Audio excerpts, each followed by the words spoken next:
જી નમસ્કાર, હું TR Jadav TR એજ્યુકેશનમાં ફરીથી એક નવા વિડીયોમાં તમારું સ્વાગત છે. મિત્રો, જીએસઆરટીસી હેલ્પર પેપર 5/10/2025ના રોજ લેવાઈ ગઈ છે, તો તેની પ્રોવિઝનલ આન્સર કી પણ જાહેર થઈ ગઈ છે. હવે મિત્રો, પ્રોવિઝનલ આન્સર કીમાં પણ ઘણા પ્રશ્નો ખોટા હોઈ શકે અથવા તો હશે. મેં ચેક નથી કર્યું, પણ ઘણા મિત્રોનો કોલ્સ મેસેજ આવેલો છે કે પ્રશ્નો અમુક ખોટા છે. તો મિત્રો, આ જે ખોટા જવાબો છે, તો તે માટે તમે વાંધા અરજી કરી શકો છો. તે માટે કોઈ પણ તમારે સ્ટાન્ડર્ડ બુક હોવી જોઈએ. જે પણ પ્રશ્નો જે ખોટા તમે કહો છો, તો એ જે તમને ખોટો લાગે છે તો એ સ્ટાન્ડર્ડ બુકમાં હોવો જોઈએ, સ્ટાન્ડર્ડ બુક પ્રમાણે.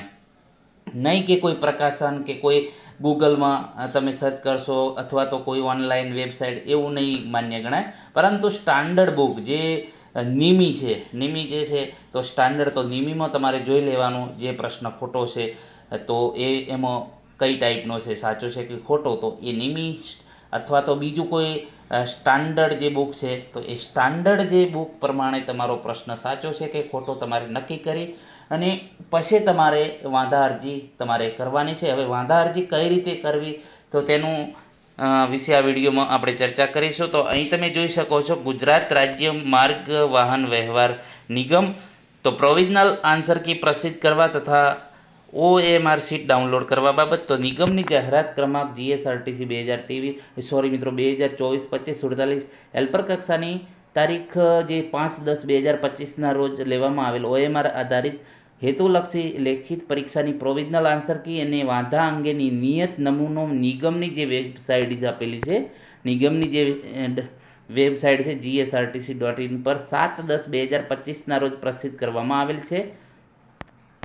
સદર પ્રોવિઝનલ આન્સર કી બાબતે જે ઉમેદવારોને વાંધો હોય, તો પ્રોવિઝનલ આન્સર કી પ્રસિદ્ધ થયાની તારીખ 7, જે પ્રોવિઝનલ આન્સર કી જે પ્રસિદ્ધ થઈ છે તેના 7 દિવસની અંદર વહીવટ ખાતું મધ્યસ્થ કચેરી રાણીપ બસ પોર્ટ પાસે રાણીપ અમદાવાદ ખાતે તમારે રૂબરૂ આવી વાંધા અરજી, તેના પુરાવા, જે તે બુકના જે પુરાવા છે કે તમે કયા આધારે આને કહી શકો છો કે આ પ્રશ્ન ખોટો છે, તો એના તમારે પુરાવા રજૂ કરવા છે. પુરાવા સાથે નિયત નમૂનો, જે નમૂનો આપેલો છે તો નમૂના મુજબ રજૂ કરવામાં જણાવવામાં આવે છે. પુરાવા નિયત નમૂના સિવાયની તેમજ સમયમર્યાદા બાદ મળેલ કોઈ પણ ઉમેદવારની વાંધા અરજી ધ્યાને લેવામાં આવશે નહીં. એટલે કે 7 દિવસની અંદર તમારે આ જે છે વાંધા અરજી આપવાની છે અને એનો પુરાવાની ફોર્મેટ પણ આપણે હમણાં જણાવી દઈશું. તો પુરાવાની ફોર્મેટ સાથે તમારે જે તે જે રાણીપ બસ પોર્ટ છે, રાણીપ અમદાવાદ ખાતે તમારે જે વહીવટ ખાતું મધ્યસ્થ કચેરી જે સરનામું આપેલું છે ત્યાં તમારે, મતલબ કે અહીં જે છે મધ્યસ્થ કચેરી, વહીવટી ખાતું મધ્યસ્થ કચેરી રાણી બસ પોર્ટ પાસે રાણીપ અમદાવાદ ખાતે તમારે આ રૂબરૂ જઈને તમારે જે છે વાંધા અરજી રજૂ કરવાની છે. વધુમાં નિગમની વેબસાઇટ જે છે એમાં ઉપર પ્રસિદ્ધ કરવામાં આવેલ OMR સીટ ડાઉનલોડ કરવા તેમજ માટે ઉમેદવાર રોલ નંબર અને જન્મ તારીખ નાખવાની રહેશે, જેની તમામ ઉમેદવારોએ નોંધ લેવી. એટલે કે તમે આ વેબસાઇટ પરથી તમારો જે OMR સીટ ડાઉનલોડ પણ કરી શકશો. ઘણા મિત્રોએ ડાઉનલોડ કરી દીધી હશે અથવા તો તમે હમણાં પણ કરી શકશો. વાંધા અરજી માટેની જે છે એનો નમૂનો પણ તમને મળી જશે, તો તે પણ તમે ડાઉનલોડ કરી શકશો અથવા તો અમારી ટેલિગ્રામ ચેનલમાં આપણે એ PDF મૂકી દઈશું. 7/10/2025 અમદાવાદ મુખ્ય મહેકમ અધિકારી. હવે અહીં જોઈ શકો છો વાંધા અરજી માટેનું આ ટાઈપનું જે એક નમૂનો છે. તો આમાં તમારે જે તે પ્રશ્ન કયો ખોટો છે, શું છે, તો એ પ્રમાણે Gujarat state road transfer corporation, exam date 5/10/2025.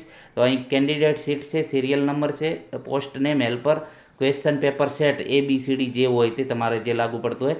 પછી જે ક્વેશ્ચન ખોટો છે, બરાબર, ક્વેશ્ચન અહીં લખવાના છે જે તમારા ખોટો હોય, જે ક્વેશ્ચનમાં તમને પ્રોબ્લેમ છે એ. પછી ઓપ્શન આપેલો છે, તો ઓપ્શન જે છે, પછી કી અપલોડ ઓન વેબસાઇટ, બરાબર, અને કી સજેસ્ટ બાય કેન્ડિડેટ, એટલે કે અહીં કી અપલોડેડ ઓન વેબસાઇટ, મતલબ કે જે તમારે અપલોડ કરેલી છે પ્રમાણે, અને અહીં તમારે જે છે એ સાચો જવાબ કયો છે એ પ્રમાણે. પછી અહીં તમારે જે સ્ટાન્ડર્ડ બુક અહીં સજેસ્ટ કરવાની છે, કઈ બુકમાંથી જે પ્રશ્નો છે એ સાચો જવાબ આવે છે એ ફરજિયાત તમારે અહીં લખવાનું છે, નહીં તો તમારું રદ ગણવામાં આવશે. અહીં લખેલું છે કે રિમાર્ક્સ જે તમે અહીં નોંધ લખેલી છે કે રિમાર્ક્સના કોલમ નંબર 10માં જણાવેલ વિગતો અંગે ઉમેદવાર દ્વારા અવશ્ય આધાર પુરાવો રજૂ કરવાનો રહેશે.